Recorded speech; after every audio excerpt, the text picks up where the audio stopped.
Hello, welcome to another Becoming a Modern Man. We are playing our Kuldotha red deck once again, and this time we are running up against blue-white control. So let's get underway. This is a no-lander, so obviously a mulligan.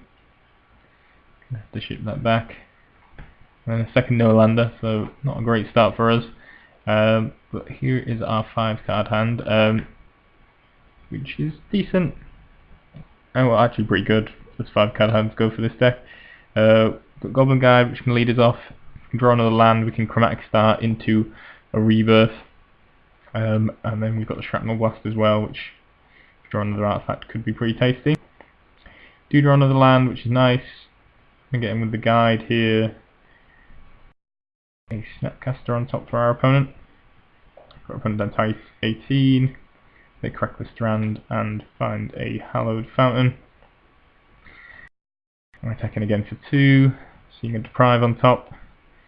And just runs out the Snapcaster to trade with the guide, which is fine enough, and star and sacrifice that to Kuldotha Rebirth.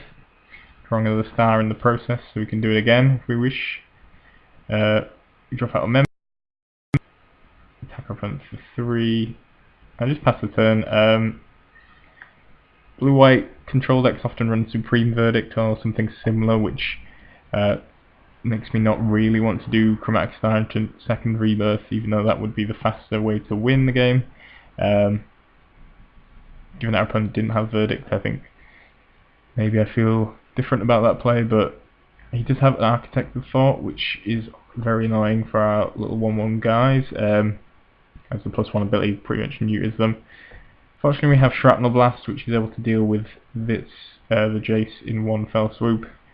I'm just going to sack the Mem Knight here and just kill off this Jace straight away, because it's going to be a real problem for us. Run to a 3rd star, which is always fine. And decide to Rebirth here, given that we've seen our opponent doesn't have Supreme Verdict by the looks of things. I attack here even though it does nothing, which is pointless. Actually comes back to bite me, because our opponent has Tamiyo, which is quite unusual. And you can draw, he draws 3 cards, draw a card for each tapped creature your opponent controls. There's no reason to tap these creatures, so I did sort of shoot myself in the foot there by attacking unnecessarily. But we're still in a very good position. We're able to kill off Tamiyo and hit our opponent for 4, was it? We run down to 10. Attack with all our guys. It has Dawn Charm, again, quite unusual play. Seemed like a build of blue-white control, but it was a fun matchup. Also running Azorius Charm, which doesn't see a lot of play in modern blue-white control decks. I guess because Remand is probably, I wouldn't want to say strictly better, but better for the most part, in the way that it stalls and draws you a card rather than doing one or the other.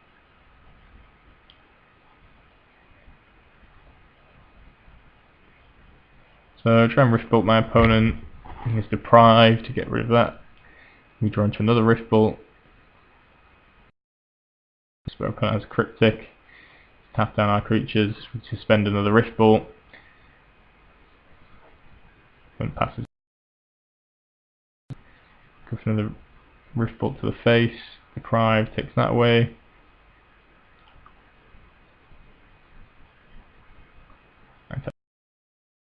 Could have gone for the kill there, but I feel like we're in fairly good position either way. Probably best to try and press him to do something on his turn, and then we can follow up with War Marshal Goblin Grenade, which would probably work out fairly nicely. So yeah, we managed to win through on game 1 despite a mulligan to 5. So yeah, that worked out fairly well.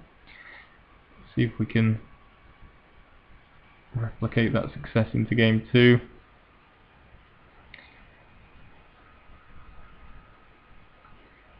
So this is our opener. A little sketchy. We've got turn 1 Signal Pest, and then it's a little unclear as to how we move from there. But if we draw another land, that'd be good. Mem Knight or something like that as well would be nice. So just a way to pop off this rebirth. Let's turn on Relic. Seems a bit odd. I don't know if that was in his main deck, but doesn't really do anything against us, so it seems a little strange. Try and run out a War Marshal to draw a land, which would combine nicely with the Signal Pest. But unfortunately we get hit with a Mana Leak.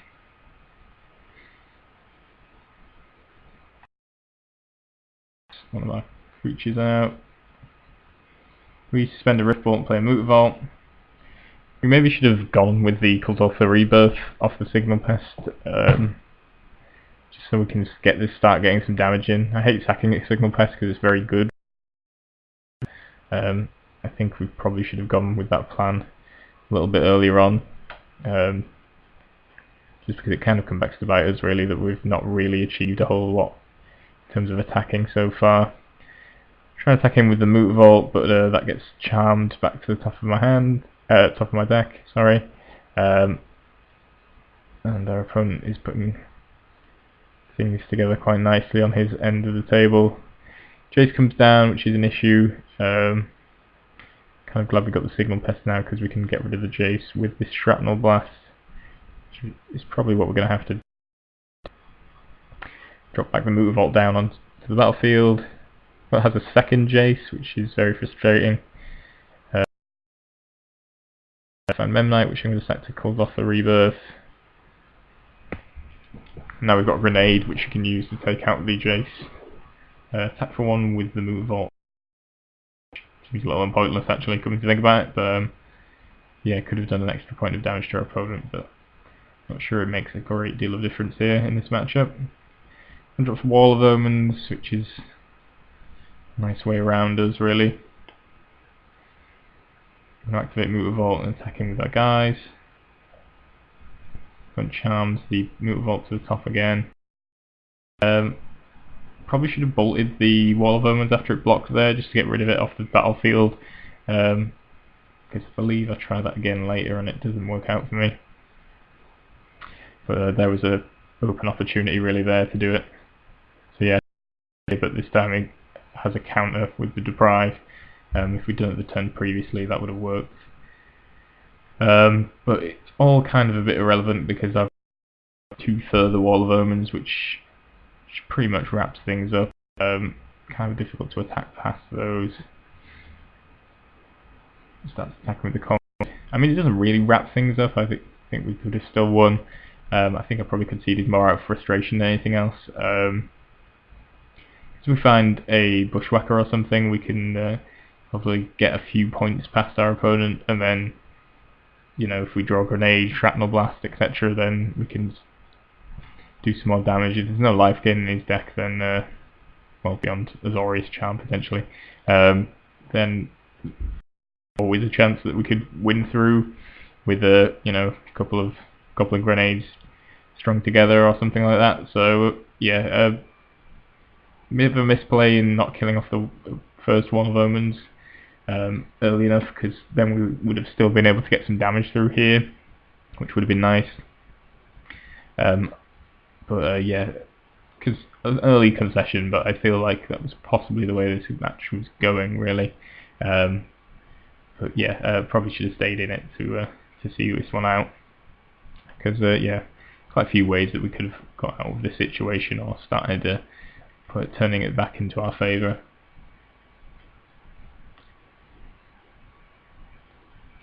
So let's go on to game 3.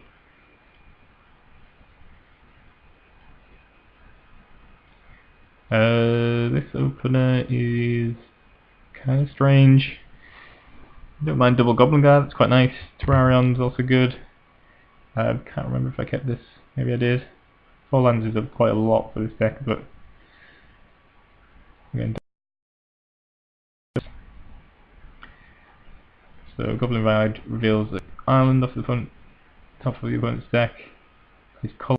So I'm going to run out Goblin Guard and Terrarion. Draw Goblin Grenade off the top.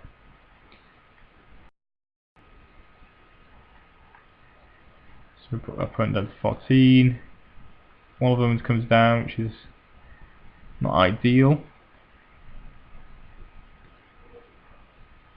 I correct to draw an extra card, and we play Signal Pest and the Memnite out, and then attack with both the guides, getting 2 points of damage. See a Snapcaster on top,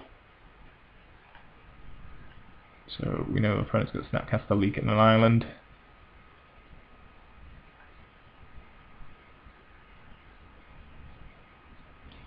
Bellerin comes down, draws our opponent a card.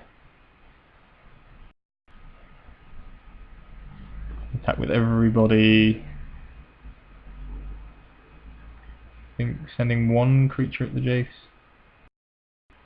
Yeah, sending Memnite at the Jace, and then the 2 Goblin guys that are our opponent, so we can hit him for 6, putting him down to 6, and then kill off the Jace, so he can block how he wants, and we'll see how it goes. So he decides to block the Memnite to save the Jace and take 6. It's interesting. I don't know if a grenade now, putting our opponent to 1. That's the turn.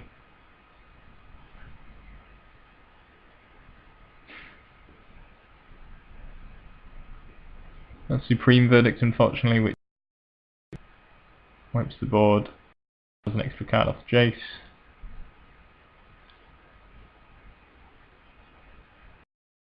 Firewalker comes down, which is not something our deck really wants to see.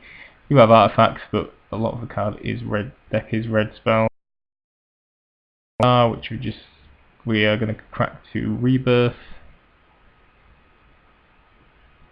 Unfortunately, our opponent has the Deprive to answer the Rebirth, so just get this Goblin Guide off the top, which is really worthwhile. I didn't want to run it out, primarily because at the moment we can just Bolt or Rift Bolt to finish off our opponent, provided he doesn't have a counter. Seemed like a better way to be. Just going to run out with Signal Pest. And Azorius chance to draw another card. Next for 2. We draw Star, which we're going to crack. We just find another land, unfortunately. Snapcaster comes down for our opponent.